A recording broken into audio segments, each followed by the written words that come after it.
চোৰ ডকাইতৰ কোনো জাতি মাটি ভেটি বা ব্যক্তিলৈ কথা নাই, চোৰ চোৰে। গতিকে আমাৰ নিচিনা মানুহৰ ঘৰত যি কৰিব তেনেকুৱা মানে সেইটো সঁচাকে এটা ভাবিবলগীয়া কথা। এতিয়া আপোনালোকে জানে জাজৰ ঘৰতো চোৰ হৈছে গুৱাহাটীত। গতিকে আমিতো বাৰু সাধাৰণ কাৰ্যকৰ্তা দলৰ, গাঁৱত থাকোঁ।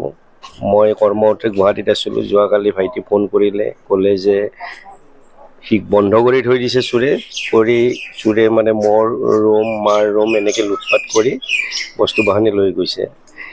তাৰপিছত আমি গম পালোঁ আমাৰ CC কেমেৰা ফুটেজত দুজন উদণ্ড যুৱকৰ নিচিনাৰ হয়তো আজি আমি ভাবিছোঁ ড্ৰাগছ এডিক্টেডে হ'ব, কাৰণ সেই ল'ৰা দুজন মানে যি ধৰণে ভিডিঅ' ফুটেজত আমি চাইছোঁ CCTVৰ মানে চুৰ কৰিব আহিছে ঠিকেই, লগত অস্ত্ৰও আছে, কিন্তু সিহঁতে অন্যান্য বস্তু নিয়া নাই। আমাৰ মাৰ সোণৰ অলংকাৰ টকা পইচা মাৰ জমা আছিল কিছু, কাৰণ দেউতা ঢুকোৱাৰ পিছত বা মাৰ নিজৰ মা নাম পাৰ্টিৰো সভানেত্ৰী আছিল, তেখেতৰ তেনেকৈও সংগঠনৰ টকা আছিল, ময়ো দি যাওঁ। তেনেকৈ ঘৰ চলাৰ কাৰণে মাৰ তাত কিছু টকাও জমা আছিল আৰু মাৰ অলংকাৰ চোৰে লৈ গৈছে।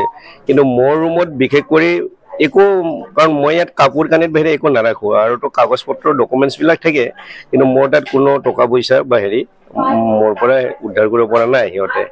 যিয়ে নহওক, এইটো এটা আমাৰ কাৰণে লাজৰ কথা হৈছে, কিয় আজি বহৰী অঞ্চলত সঘনাই চুৰিকাণ্ড সংঘটিত হৈছে।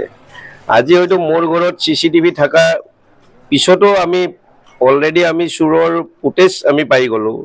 চিনাক্ত হয়তো পুলিচে কৰিব পাৰে নোৱাৰে আমি নাজানো। আমাৰ বিশ্বাস আছে অতি সোনকালে পুলিচে চোৰৰ অনুসন্ধান লাভ কৰি আমাৰ দৃষ্টান্তমূলক শাস্তি প্ৰদান কৰাৰ বিশ্বাস আছে। কিন্তু সঘনাই এই অঞ্চলত চুৰি কাৰ্য সংঘটিত হৈছে। আজি অসম চৰকাৰৰ এটা ব্যাগম পুলিচ প্ৰশাসন থকাৰ পিছতো যদি এনেকুৱা চুৰি কাৰ্য হৈ থাকে, আমি নিশ্চয় ভাবিম ইয়াত পুলিচৰো মানুহ জড়িত নিশ্চয় হৈ আছে।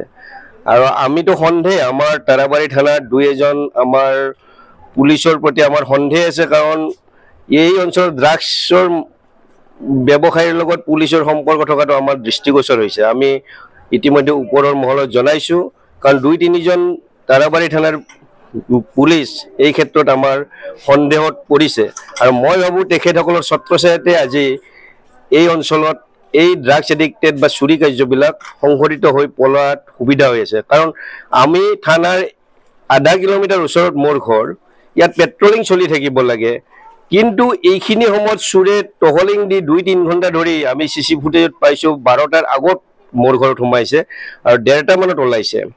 গতিকে তাৰ পিছতে যদি পুলিচ আমাৰ এই অঞ্চলতে নাহে, শুই থাকে, মই ৰাতি ফোন কৰিছোঁ আমাৰ তাৰাবাৰী থানাত, কোনেও সঁহাৰি জনোৱা নাই। 2-3জন পুলিচ ফোন কৰাৰ পিছতো, তাৰপিছত মই DSP ডাঙৰীয়াক ফোন কৰিছোঁ ৰাতি, তেখেতৰ ফোন পাই তাৰাবাৰী থানাৰ পুলিচ মোৰ ঘৰত আহিছে ৰাতি 3:30 বজাত।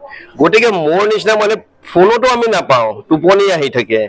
গতিকে বৰপেটাৰ পৰা DSPক ক'ব লগা হৈছে যে মোৰ ঘৰত চুৰি হৈছে। মই গুৱাহাটীৰ পৰা যেতিয়া গম পালোঁ, ভাইটিক অলৰেডি বাহিৰেদি লক কৰি থৈছে। গতিকে এই বহৰীৰ তাৰাবাৰী থানাত আমি সন্দেহৰ আৱৰ্তত থাকিব লগা হৈছে, কিয় ফোন নধৰে? তাৰ মানে কি, পুলিচে কি কাম কৰি আছে? ৰাইজক সুৰক্ষা দি আছে নে আমাক শান্তিত শুব দি আছে? আজি যদি কিবা মোৰ ভাইজনক, কাৰণ সিহঁতক অস্ত্ৰ লৈ আছে, সি যদি অকলশৰীয়া আছে, সিৰ পৰিয়াল, যদি সিৰ কিবা এটা দুৰ্ঘটনা হ'লে হ'ল, সেইটোতো সন্দেহ নুই কৰিব নোৱাৰে, কাৰণ পুলিচ অহা নাই। সি যদি কিবা কাৰণত ওলাই আহিলে হ'ল, সিকতো আক্ৰমণ কৰিলে হ'ল, কাৰণ হাতত লাঠি ডেগাৰ মই দেখিছোঁ, কাৰণ সি প্ৰত্যাক্ৰমণ কৰাৰ লগে লগে হয়তো মৃত্যু হৈ গ'লে হ'ল। গতিকে আল্টিমেটলি সেই দুৰ্ঘটনাটো নহ'ল, আমাৰ সেইটো এটা সৌভাগ্যৰ কথা। কিন্তু পুলিচ প্ৰশাসন ইমান ওচৰত থকাৰ পিছত আমি লাজ পাইছোঁ। আৰু মই আশা কৰোঁ, আমি ভিডিঅ' ফুটেজ দিছোঁ, আমি এতিয়া FIR দিয়া হৈছে, পুলিচে অতি সোনকালে নিশ্চয় অপৰাধীক কৰায়ত্ব কৰি, চোৰক কৰায়ত্ব কৰি, যিবিলাক আমাৰ ধৰক সোণ ৰূপ বা টকা পইচা আমাৰ মানে লৈ গৈছে, হয়তো উদ্ধাৰ কৰি আমাৰ পৰিয়ালক সকাহ দিব বুলি মই বিশ্বাস কৰোঁ। আৰু এই অঞ্চলত চোৰ উপদ্ৰৱ যেন কমায়, তাৰ কাৰণে পুলিচ প্ৰশাসনক মই অনুৰোধ জনাইছোঁ।